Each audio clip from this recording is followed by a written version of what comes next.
What's good, everybody? It's your girl Tasha. Welcome back to the channel. I wanted to film somewhere different today, but I don't think I'm going to stay. I'm in my backyard, but I don't think I'm gonna stay here because it's hot. It is hot. But in today's video, I want to talk to you guys about, can you have an amicable divorce? Could you have a good divorce? My opinion, I think that you can. But I think when people are hurt, they want to hurt others. So I think that's when divorces get really, really nasty. It's when they want to make sure that their partner feels the way that they're feeling. No one gets married to get divorced. Mostly all of us think that when we get married, we're going to be with that person for 20, 40, hell, the rest of our lives. We don't think that within a year or 2 years, we're going to be divorced. But yet, statistics say 40% of first-time marriages end. 40%. And each year after that, the percentages get higher and higher. But just because those are high statistics, it doesn't mean that you're necessarily gonna be one of those statistics. Being married just takes work. And a lot of times, we don't wanna work. We want everything the way that we just want it. We don't wanna work on ourselves to try to work on the marriage, to make the marriage better.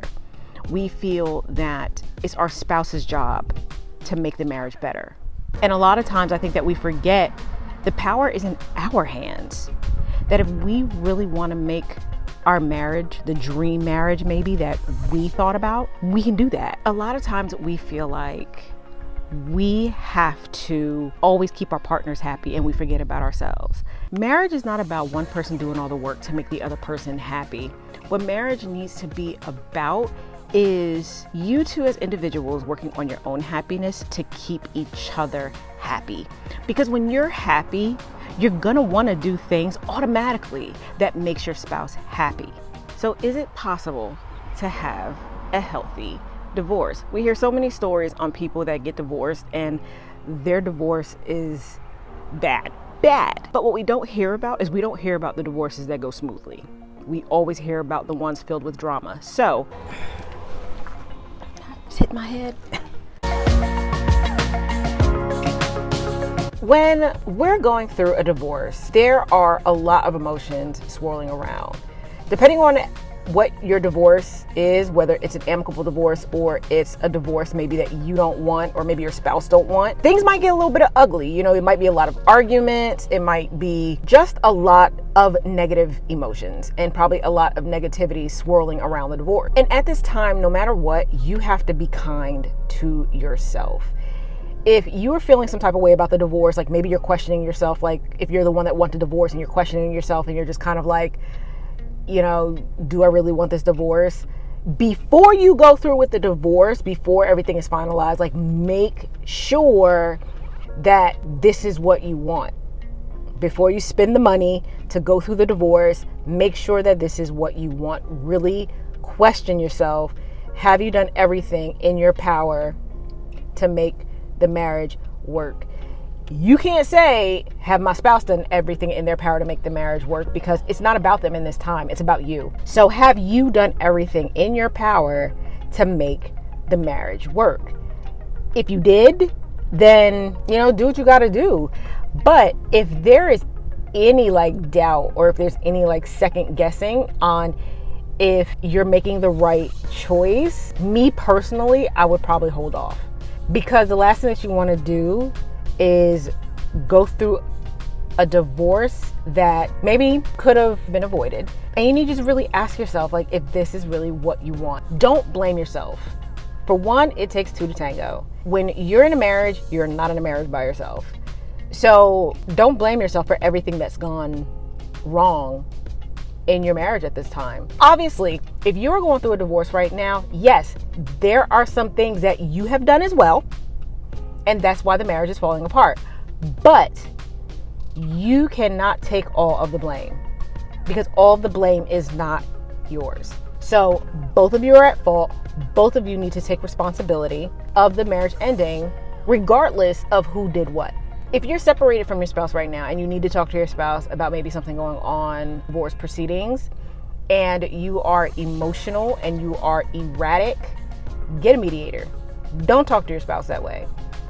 Because a lot of times what we end up doing is we let our emotions get the best of us. And if we try to have a conversation with our spouse and the conversation does not go the way that we kind of planned it in our heads, that emotion will get the best of us, especially if we're already in kind of a dark place. I know for me and my husband, we started doing the paperwork for our divorce. When I would talk to him, and if the conversation didn't go the way that I thought the conversation was going to go, I would freak out. I remember one time I called him and he was out at a casino. And I'm thinking, like, what are you doing at a casino? Like, we've been together for how long? And you've never been to a casino before. Long story short, I blew up. I reacted so badly that, to be honest with you guys, I am kind of surprised we are still married today. I think that even in marriage, and a lot of people will probably disagree with me, but I think that even in marriage, we have to have some type of boundary. We do.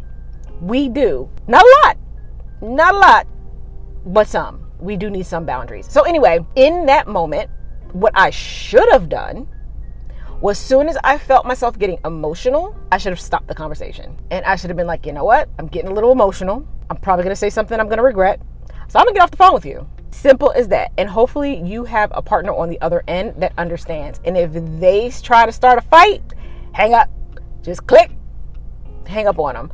I don't like hanging up on people, but in situations like that, it needs to be done, because you don't want to let your emotions get the best of you. I hate to say it this way, but I'm going to say it. If you're trying to get something in the divorce, your emotions can mess that up for you. Try not to treat the divorce as if it's a battle, as if you're going to war.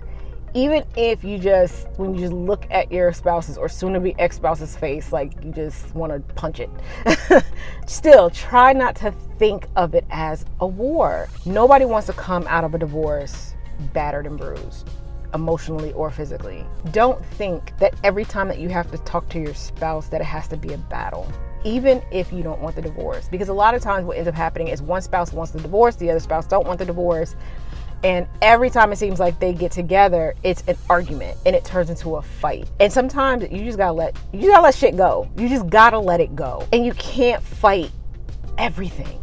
Agree with what you can or what you want to. And if there's anything that you disagree with, talk to them like they're an adult.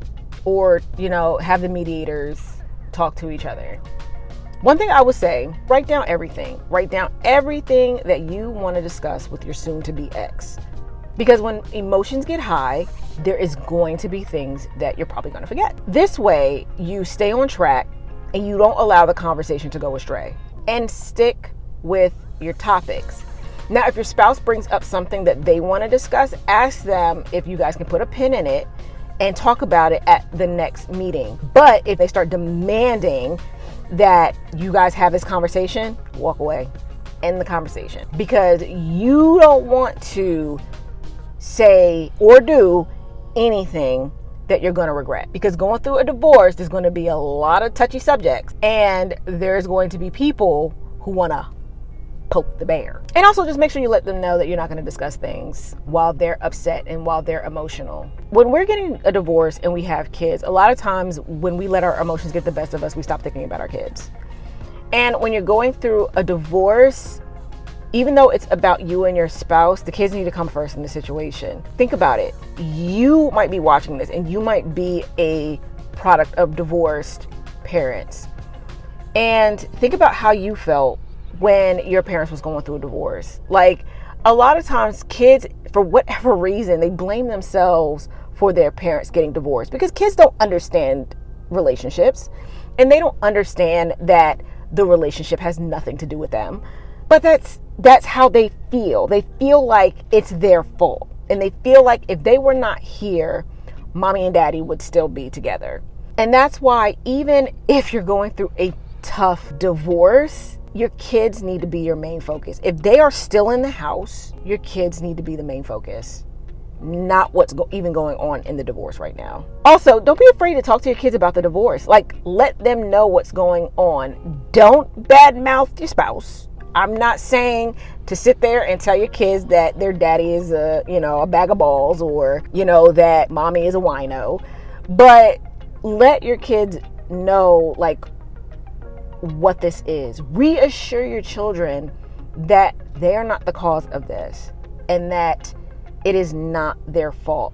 If they're young and they just don't understand, like, you know, the whole why you guys are getting a divorce, break it down to them in kids form. I mean, you could say mommy and daddy love each other, but they don't love each other enough to stay together, or, you know, just say it in your own way, but let them know that it's not their fault. On top of all of that, just during this time, take care of you. That is the moral of this whole video. Take care of you. Because going through a divorce is hard and you're going to need self-care. Take care of yourself in this process. Divorce is overwhelming. I mean, just like anything that life hands us, it can be very overwhelming. Your emotions can and probably will get the best of you. And that's why it's so important to take care of yourself. And make sure that you talk to other people who've been in your shoes. Like I said, be careful who you talk to. I would probably say, you know, get a therapist or a counselor or something like that. Someone who's not only been through the same thing that you've been through, but someone who is also qualified to talk to you about this stuff. Because you need to make sure that your mental health is in check during this time. Because your emotions are going to be all over the place and you're going to start feeling like you're crazy because you're going to be going through so many emotions at once, especially if you're not the one who wanted the divorce. That's the end of my rant, y'all.